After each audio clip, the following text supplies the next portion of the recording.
with much of the emphasis on grace and a lot of the teaching, I think we have mixed grace with mercy. Grace works on the front end. It enables you for service to carry out what God's called you to do. This is another misconception about grace. A lot of people think grace is, you know you're ugly and God knows you're ugly, but we both pretend you're not. Well, no, that's not grace. Hebrews 12:28. Therefore, since we're receiving a kingdom that cannot be shaken, let us have grace by which we may serve God acceptably with reverence and godly fear.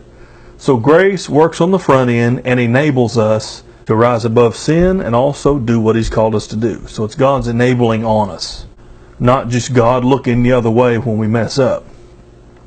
Mercy works on the back end after you've already messed up.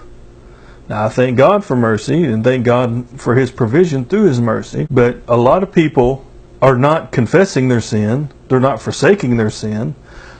They're trying to continue in their sin and expecting what they call God's grace to be there, but actually it's God's mercy.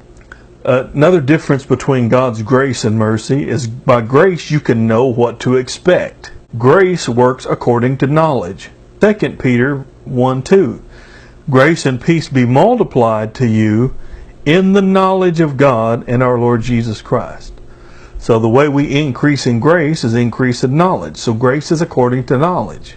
We are to live by faith, which works in conjunction with grace. So in a very real sense, we are to live by grace through faith. With mercy, however, we don't know what to expect. In the realm of God's mercy, there's a lot of unknown variables that operate under God's higher ways and thoughts.